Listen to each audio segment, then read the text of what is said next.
ઓમ શ્રી ગણેશાય નમઃ. જય શ્રી કૃષ્ણ મિત્રો. સપ્ત નદી માતાની કથા. બધા જ યુગોમાં પૂજનીય છે આ 7 નદીઓ. મોક્ષદાયીની કથા છે આ.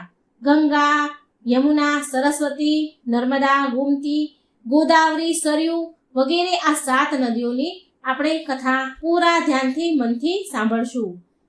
આ માતાઓ, આ નદીઓ આપણા પાપોને નષ્ટ કરનારી માતાઓ છે. પ્રિય ભક્તગણો, ગંગા તથા અન્ય નદી માતાનું વર્ણન કરતા વેદ વ્યાસજી ઋષિ કહે છે કે બધા જ નદીઓના દર્શનથી, નદીના પાણીના સ્પર્શથી, જળપાન કરવાથી તથા નામ કીર્તન કરવાથી સેંકડો તથા હજારો પાપોને ગંગા તથા અન્ય નદીઓ પવિત્ર કરે છે. જે પ્રકારે દેવતાઓને અમૃત, પિતૃઓને શ્રાદ્ધ તથા નાગોને સુધા તૃપ્તકારક છે, તે પ્રકારે મનુષ્યને ગંગા જળ તૃપ્તકારક છે. પ્રિય ભક્તો, આ એવી માતાઓ છે જે જીવનદાયિની છે. એના વિના આપણો ઉદ્ધાર બહુ જ કઠણ છે. આ એવી માતાઓ છે જે આપણને સુખ, સમૃદ્ધિ, મોક્ષ પ્રદાન કરે છે અને આપણે સુખ સમૃદ્ધિ મેળવીએ છીએ. માટે તેમની ગાથા તથા કથા જરૂર સાંભળજો. તો ચાલો આ માતાઓને આપણા હૃદયમાં ઉતારીને તેમની શ્રદ્ધાપૂર્વક કથા સાંભળીશું અને પોતાને કૃતાર્થ કરીશું.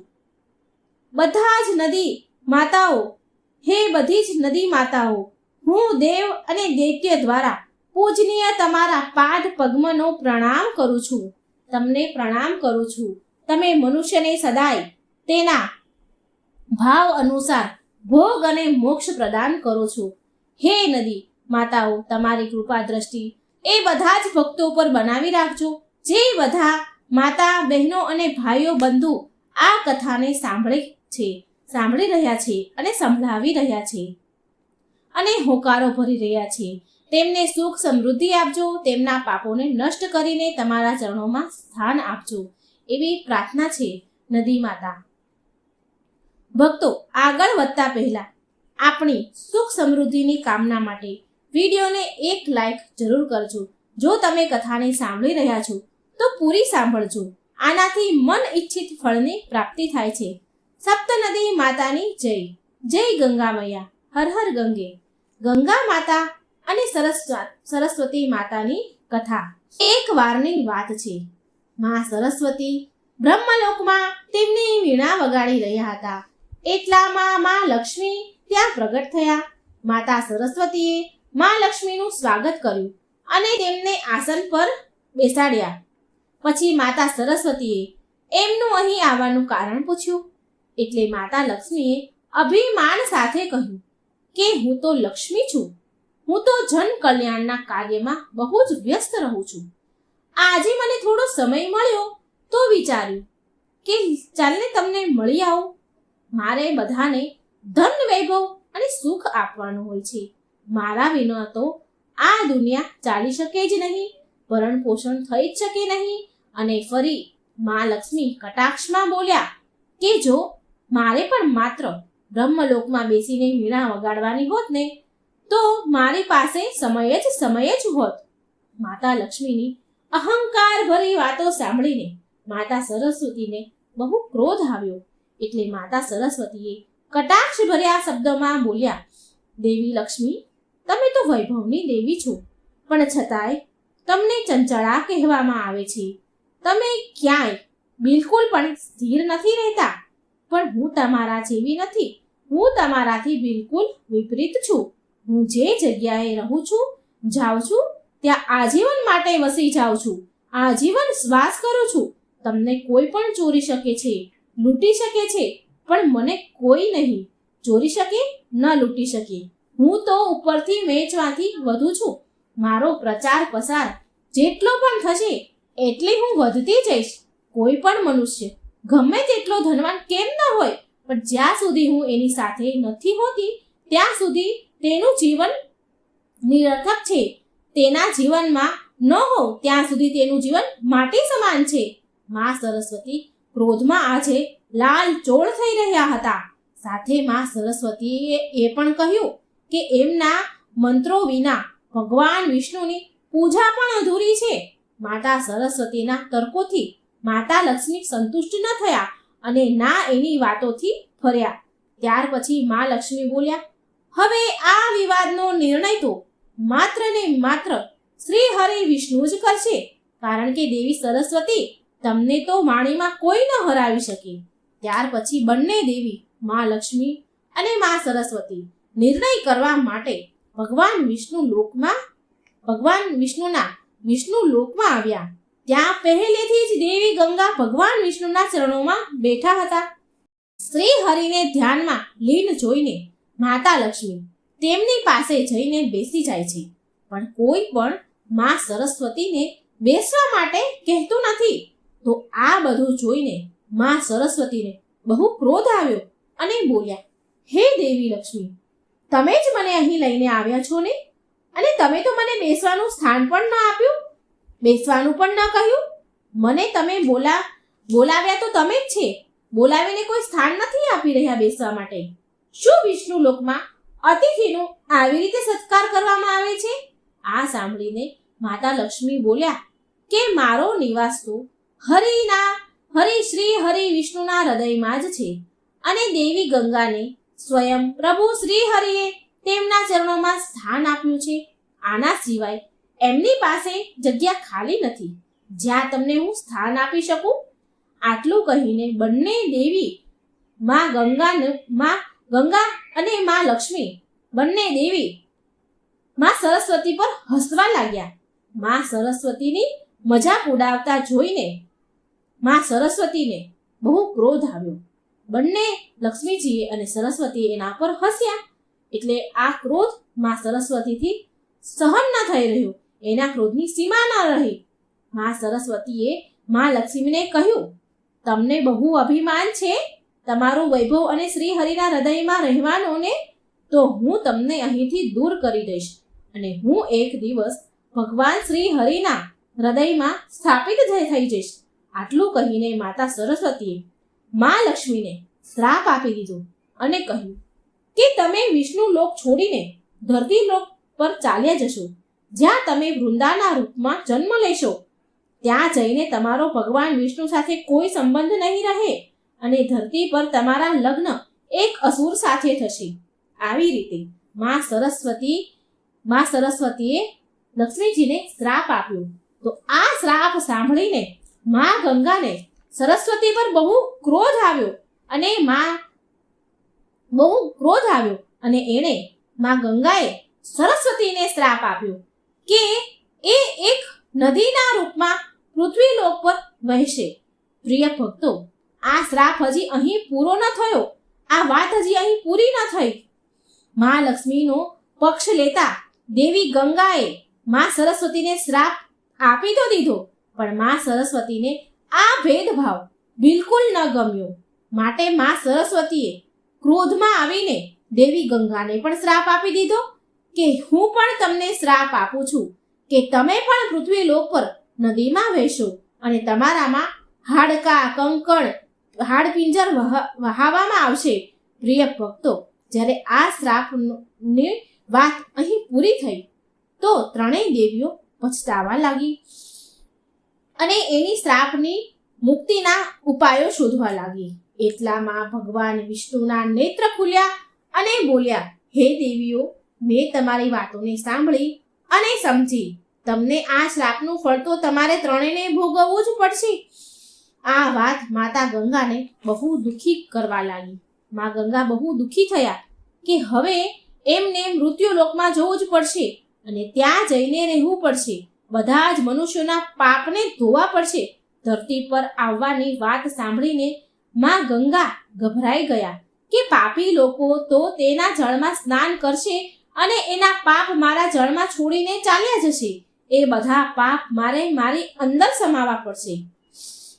કહેવાય છે કે બધી જ ઘટના પાછળ કોઈને કોઈ કારણ જરૂર હોય છે. એ સમયમાં એક બહુ જ પ્રતાપી બળવાન રાજા સગર રાજ્ય કરતા હતા. પૂરી ધરતી પર એની શક્તિની ચર્ચા સ્થપાયેલી હતી. આ કારણથી એમણે અશ્વમેઘ યજ્ઞ કરવાનો વિચાર કર્યો. સગર રાજાએ તેમના 60,000 પુત્રો તેમના સૈનિકો સાથે એ ઘોડાને લઈ જવાનો આદેશ આપ્યો. અને તેમની બીજી પત્નીને, સગર રાજાની બીજી પત્ની પણ હતી. તો એ બીજી પત્નીથી તેમને એક બીજો પુત્ર પણ હતો, અને એ પુત્ર એક ઋષિ હતો, અને એનું નામ અસમંજસ હતું. તેમણે પિતા સગરને ચેતવણી આપી હતી કે આ અશ્વમેઘ યજ્ઞમાં અપશુકન પણ આવી શકે છે. પણ સગર રાજાએ તેના ઋષિ પુત્રની અસમંજસની વાત ન માની, અને જગ્યાએ સગર રાજાની ધજા લહેરાવા લાગી. આનાથી રાજા ઇન્દ્રને બહુ ડર ઊભો થયો કે ઇન્દ્રદેવને તેમનું સિંહાસન ડોલતું દેખાયું, અને ઇન્દ્રદેવે આ યજ્ઞને રોકવા માટે એક ઉપાય શોધ્યો. રાત્રે જ્યારે બધા સૂઈ ગયા હતા અને સગર રાજાના સૈનિકો ઘોડાની સુરક્ષા કરી રહ્યા હતા, ત્યારે ઇન્દ્રદેવે એવી માયા રચી કે બધા જ પહેરેદાર સૈનિકો સૂઈ ગયા. ઇન્દ્રદેવે તે ઘોડો, અશ્વમેઘ યજ્ઞનો ઘોડો ત્યાંથી ઉઠાવી લીધો અને કપિલ મુનિના આશ્રમમાં બાંધી દીધો. કપિલ મુનિ વર્ષોથી ત્યાં જંગલમાં તપસ્યા કરી રહ્યા હતા. જ્યારે સૈનિકો અને સગર રાજાના પુત્રોની આંખ ખુલી તો તેમણે જોયું કે તેના યજ્ઞનો ઘોડો ત્યાંથી ગાયબ થઈ ગયો છે. તો તે ઘોડાને શોધવા બધી દિશાઓમાં બધા ફરી વળ્યા. ત્યારે ખબર પડી કે તે ઘોડો કપિલ મુનિના આશ્રમમાં બંધાયેલો છે. ત્યાં પહોંચીને રાજકુમારોએ એ સમજ્યા વિચાર્યા વિના કપિલ મુનિને અપશબ્દ કહેવા લાગ્યા. એટલે કપિલ મુનિનું ધ્યાન ભંગ થયું. તો તેમને બહુ ક્રોધ આવી ગયો, અને તેમના તેજથી બધા જ 60,000 પુત્રો અગ્નિમાં બળવા લાગ્યા, અને બળીને રાખ થઈ ગયા, ભસ્મ થઈ ગયા. અને આ વાતની ખબર જ્યારે રાજા સગરને પડી તો તે જ ક્ષણે તેની આકાશમાં મૃત્યુ થઈ ગયું.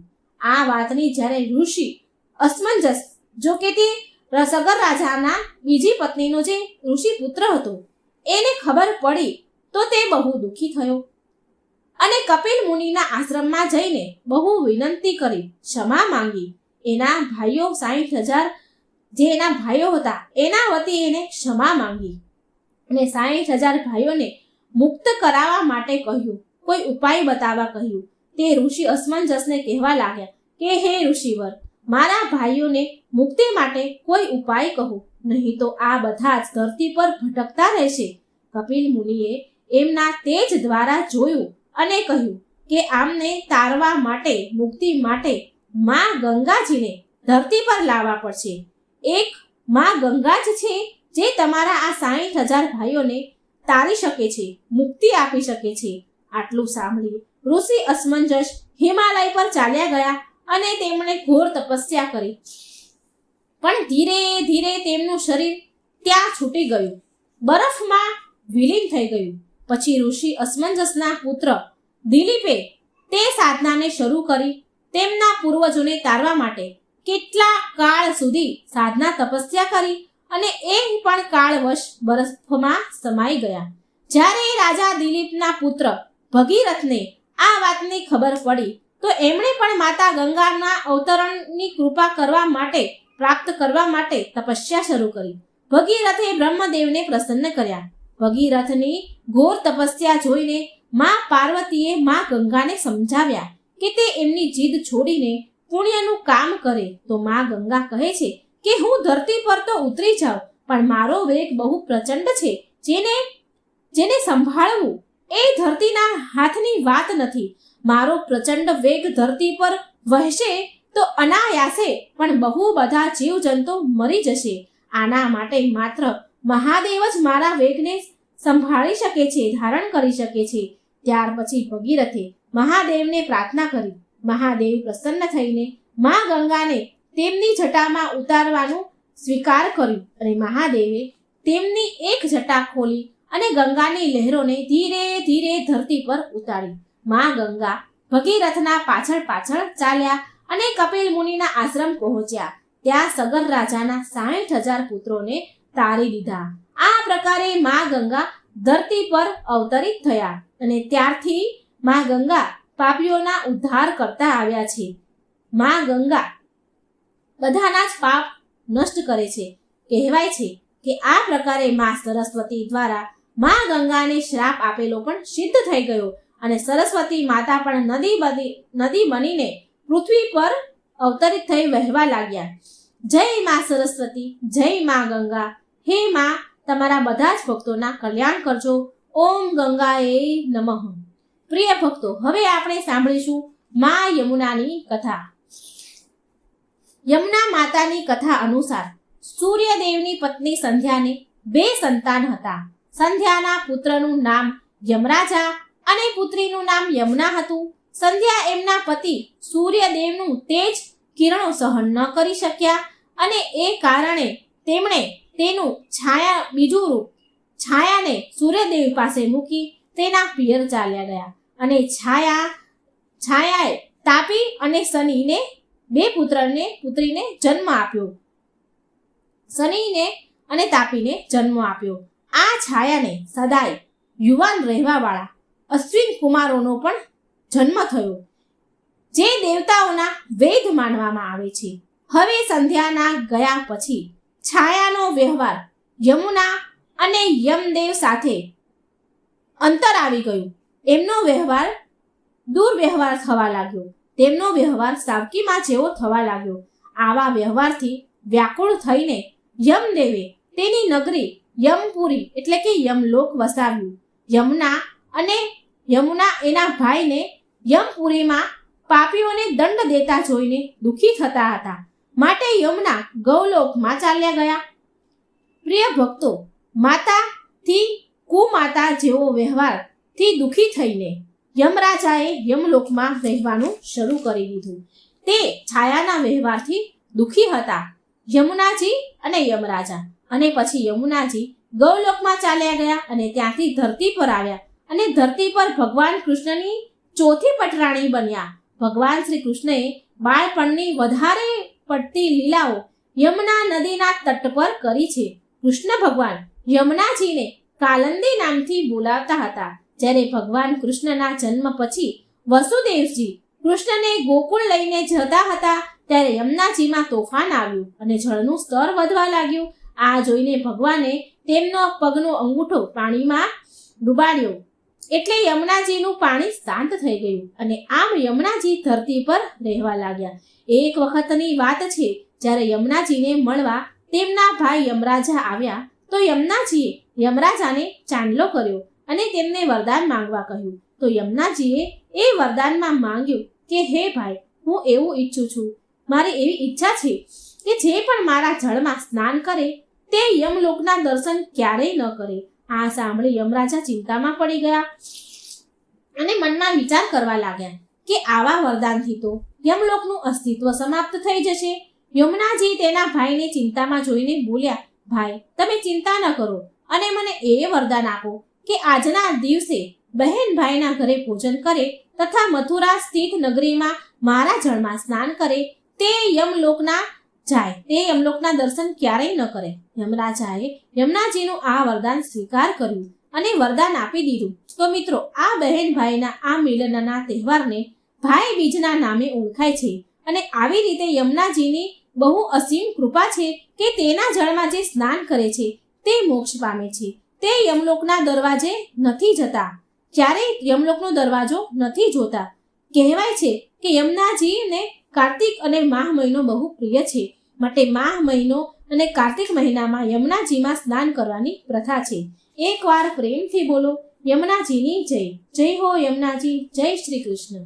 પ્રિય ભક્તગણો, હવે તમે આગળ સાંભળશો માતા સરયુની કથા. સરયુ નદીની આ કથા છે. પુરાણોમાં વર્ણન છે કે એક કથાના અનુસાર સરયુ નદીનો જન્મ ભગવાન વિષ્ણુના નેત્રોના આંસુમાંથી થયો છે. વાત એવી છે કે પ્રાચીન સમયમાં શંખાસુર નામના એક અસુરે વેદોને ચોરીને સમુદ્રમાં નાખી દીધા. એટલે વેદોને સંતાડી દીધા અને પોતે તે અસુર ત્યાં છુપાઈ ગયો. સરયુ નદીમાં જ છુપાઈ ગયો અને ત્યાં જ રહેવા લાગ્યો.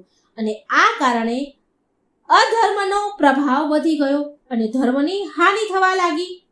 માટે ભગવાન વિષ્ણુએ ધર્મની રક્ષા કરવા માટે મત્સ્ય અવતાર ધારણ કરીને તે દૈત્યનો સંહાર કર્યો અને પછી એ વેદો બ્રહ્માજીને આપી દીધા. ધર્મની આ જીતથી ભગવાન વિષ્ણુની આંખોમાં આંસુની ધારા વહેવા લાગી. તેમની આંખોમાં આંસુ આવી ગયા. ત્યારે બ્રહ્માજીએ તેમના કમંડળમાં કૈલાસ સરોવરના માન સરોવરમાં તે કમંડળ સુરક્ષિત કરી દીધું. પછી એકવાર આ કમંડળ જળને વૈવત્સ મુનિએ વાડના પ્રહારથી માન સરોવરમાંથી બહાર નીકાળ્યું અને તેમાંથી જે નદી પ્રગટ થઈ એ જ નદી સરયુ નદી કહેવાઈ. પછી ભગીરથે તેની ઘોર તપસ્યાથી સ્વર્ગથી ગંગાને ધરતી પર ઉતારી અને તેના પૂર્વજોનો ઉદ્ધાર કરાવ્યો અને ગંગા અને સરયુ નદીનો સંગમ કરાવ્યો. પ્રિય ભક્તો, સરયુ નદી માતાની એક કથા બીજી પણ પ્રચલિત છે, જે સીતા માતાથી જોડાય છે. આ વાત એ સમયની છે જ્યારે માતા ભગવાન શ્રી રામ અને લક્ષ્મણ સહિત માતા સીતા ભગવાન શ્રી રામ અને લક્ષ્મણ સહિત 14 વર્ષ માટે વનવાસ જઈ રહ્યા હતા. ત્યારે મા સીતાએ સરયુ માતાને પ્રાર્થના કરી હતી કે તે સહકુશળ પાછા અયોધ્યા નગરી આવી જશે શ્રી રામ અને લક્ષ્મણ સાથે, તો તે સરયુ માતાની પૂજા કરશે. જ્યારે 14 વર્ષ વીતી ગયા પછી જ્યારે તે 14 વર્ષ પછી શ્રી રામ અને લક્ષ્મણ સાથે અયોધ્યા આવે છે, તો એની ખુશીમાં અયોધ્યા નગરીમાં ચારેય બાજુ ખુશી, હર્ષ, ઉલ્લાસ હતો અને ચારેય બાજુ દીવા પ્રગટાવવામાં આવ્યા હતા. આ ઉત્સાહ, આ ઉમંગમાં સીતાજીને સમય ન મળ્યો સરયુ નદીની પૂજા કરવાનો. અને એ સમયે મા સીતાને યાદ આવ્યું કે વનવાસ જતા સમયે મા સરયુને વચન આપ્યું હતું કે તે ફરી એના પતિ અને દિયર લક્ષ્મણ સાથે પાછા સ્વકુશળ આવશે તો પૂજા કરશે, વિધિ વિધાનથી પૂજા કરશે. આમ વિચારીને માતા સીતા લક્ષ્મણને સાથે લઈ ગયા અને રાત્રે સરયુ નદીના તટ પર પહોંચી ગયા. દિવસે સમય ન મળ્યો માટે મા સીતા રાત્રે સરયુ નદીના તટ પર પૂજા કરવા જાય છે. મા સીતાએ સરયુની પૂજા કરવા માટે લક્ષ્મણને જળ લાવવા માટે કહ્યું. હવે લક્ષ્મણ જળ લાવવા માટે ઘડો લઈને સરયુ નદીમાં ઉતર્યા. લક્ષ્મણ જળ ભરી જ રહ્યા હતા એટલામાં સરયુ નદીની અંદરથી અખાસુર નામનો એક મહા અસુર નીકળ્યો, જે લક્ષ્મણને ગળવા માટે આગળ વધ્યો. ત્યારે મા સીતાએ આ દ્રશ્ય જોઈ લીધું અને તેમણે લક્ષ્મણને બચાવવા માટે અધાસુરને ગળતા પહેલા મા સીતાએ લક્ષ્મણને જ ગળી લીધા. લક્ષ્મણને ગળી ગયા. લક્ષ્મણને ગળી જતાની સાથે મા સીતા અને લક્ષ્મણનું શરીર જળ સમાન તત્વમાં બદલાઈ ગયું. આ અદ્ભુત દ્રશ્ય હનુમાનજી જોઈ રહ્યા હતા અને એ એક ઝાડ પાછળ સંતાઈ ગયા. હનુમાનજીએ માતા સીતા અને લક્ષ્મણને મિશ્રિત શરીર એક ઘડામાં ભરી લીધું અને ભગવાન શ્રી રામ સામે ઉપસ્થિત થયા અને બધી જ ઘટના ભગવાન શ્રી રામને હનુમાનજીએ કહી સંભળાવી. હનુમાનજીની બધી જ વાત સાંભળીને શ્રી રામ ભગવાન હસ્યા અને એમણે હનુમાનજીને કહ્યું કે આ રાક્ષસને ભગવાન શિવનું વરદાન છે કે મળેલું છે, માટે રાક્ષસનું વધ તો હું પણ ન કરી શકું. ભગવાન શિવના આ વરદાન અનુસાર અધાસુરનો વધ ત્યારે જ કરી શકાય છે જ્યારે સીતા અને લક્ષ્મણનું શરીર એક થઈને કોઈ તત્વમાં બદલી જાય અને હનુમાન એ તત્વનો ઉપયોગ એક શસ્ત્રના રૂપે કરે. પ્રિય ભક્તો, પ્રભુ શ્રી રામની વાત સાંભળી હનુમાનજીએ એ ઘડાના જળને ગાયત્રી મંત્રથી અભિમંત્રિત કરીને સરયુ નદીમાં વહાવી દીધું. સરયુ નદીમાં એ જળ ભળી જતા નદીમાં આગની જ્વાળા ઉઠી, જેમાં બળીને અધાસુર રાક્ષસ ભસ્મ થઈ ગયો. અધાસુરના ભસ્મ થતાની સાથે સરયુ નદીએ સીતા અને લક્ષ્મણને પાછું શરીર આપી દીધું અને આવી રીતે ફરીથી એમનું નવું જીવન તેમને મળ્યું. મિત્રો, તમને જણાવીને હેરાની થશે કે ગંગાની જેમ પવિત્ર હોવા છતાં પણ આ નદીનું જળ પૂજા પાઠમાં કામમાં નથી લેવામાં આવતું, કારણ કે આની પાછળ ભગવાન શિવનો આ નદીને શ્રાપ છે. ઉત્તર રામાયણ અનુસાર જ્યારે શ્રી રામે સરયુ નદીમાં જળ સમાધિ લઈને તેમના દેહનો ત્યાગ કર્યો હતો, ત્યારે આ વાતથી ભગવાન શિવ બહુ ક્રોધે ભરાયા અને તેમણે સરયુ નદીને શ્રાપ આપી દીધો કે તારું જળ હવે પૂજા પાઠના કામમાં લેવામાં નહીં આવે. હા, પણ તારા જળમાં સ્નાન કરવાથી લોકોના પાપ જરૂર નષ્ટ થશે. તો મિત્રો, આ હતી સરયુ નદી માતાની કથા. પ્રેમથી બોલો સરયુ માતાની જય. મિત્રો, હવે આપણે સાંભળશું ગોદાવરી નદીની કથા. ગોદાવરી માતાની કથા અનુસાર પ્રાચીન સમયમાં બ્રહ્મગીરી પર્વત ઉપર ઋષિ ગૌતમ તેમની પત્ની અહલ્યા બંને રહેતા હતા અને તપસ્યા કરતા હતા. એ ક્ષેત્રમાં એવા કેટલાય ઋષિ હતા જે ગૌતમ ઋષિથી ઈર્ષ્યા કરતા હતા અને તેમને નીચું દેખાડવાની ભરપૂર કોશિશ કરતા હતા. એકવાર બધા જ ઋષિઓએ ગૌતમ ઋષિ પર ગૌ હત્યાનો આરોપ લગાવી દીધો. વાત એવી હતી કે તે સમયે બધા જ ઋષિઓ એક ષડયંત્ર રચી રહ્યા હતા. રચ્યું હતું એક બહુ જ દુબળી પાતળી મરણ ઓહારતી હોય એવી ગાય, જોકે તે મરણ અવસ્થામાં જ હતી, તેને ગૌતમ ઋષિના ખેતરમાં મોકલી દીધી. હવે એ ગાય ઉગેલો પાક હતો જે ખેતરમાં એ ખાવા લાગી. હવે આ જોઈને ગૌતમ ઋષિએ એ ગાયને ખેતરમાંથી નીકાળવા માટે એક પાતળી એવી લાકડી લઈને ગયા. એ લાકડીથી તેમણે ગાયને માર્યું તો ન હતું, માત્ર તેને અડાડી જ હતી. જેવી એમને ખાલી લાકડી અડાડી એવામાં એ ગાય અચાનક પડી અને જમીન પર પડી ગઈ. તો મિત્રો, અને મરી ગઈ. એ ગાય મરી ગઈ. તો મિત્રો, આવી રીતે ઋષિ ગૌતમ પર ગૌ હત્યાનો આરોપ લગાવીને બધા ઋષિઓ બોલ્યા કે આ હત્યાના પાપના પ્રાયશ્ચિત કરવા માટે દેવી ગંગાને અહીં લઈને તમારે આવવું પડશે. ત્યારે જ તમારા માથેથી આ પાપ ઉતરશે. અને જો તમે આવું નહીં કરો તો તમારે આ જગ્યા અને આ આશ્રમ છોડીને જવું પડશે. પ્રિય ભક્તો, ત્યારે ગૌતમ ઋષિએ શિવલિંગની સ્થાપના કરીને તેમની પત્ની સાથે પૂજા શરૂ કરી. ઋષિની ભક્તિથી પ્રસન્ન થઈને શિવજી અને માતા પાર્વતી ત્યાં પ્રગટ થયા અને શિવજીને વરદાન માંગવા કહ્યું. ત્યારે ઋષિ ગૌતમે દેવી ગંગાને એ સ્થાન પર મોકલવાનું વરદાન માંગ્યું. હવે ભગવાન શિવે દેવી ગંગાનું આહ્વાન કર્યું તો દેવી ગંગા બોલ્યા, હે ભગવાન, હું અહીં તો જ ઉતરીશ, તો જ રહીશ જ્યારે તમે ત્રણેય ત્રિદેવ એક જ રૂપમાં શિવલિંગમાં બિરાજમાન હશો અને હું તમારા પવિત્ર શિવલિંગ પર થઈને અહીંથી પ્રવાહિત થઈશ. આ સાંભળી ત્યાં વિષ્ણુ સહિત બ્રહ્માજી પણ પ્રગટ થયા અને ત્રણેય દેવોએ એક રૂપ ધારણ કરી એમના અંશથી એક શિવલિંગને પ્રગટ કર્યું. પ્રિય ભક્તો, ગંગાજીનું આમ કહેવાથી ભગવાન શિવ અહીં ત્રયંબકેશ્વર જ્યોતિર્લિંગના રૂપમાં વાસ કરે છે, સ્થાપિત થયા. આ પ્રકારે અહીં ત્રણેય દેવતા સમાયેલ છે, બ્રહ્મા, વિષ્ણુ અને મહેશ. અને માતા ગંગા ગોમતી નદીના રૂપમાં ત્યાં વહેવા લાગ્યા. ગોમતી નદીનું નામ ગોદાવરી પણ છે. બ્રહ્મા, વિષ્ણુ, મહેશ ત્રણેય દેવ એક સાથે ત્રયંબકેશ્વર શિવલિંગમાં સ્થાપિત થયા.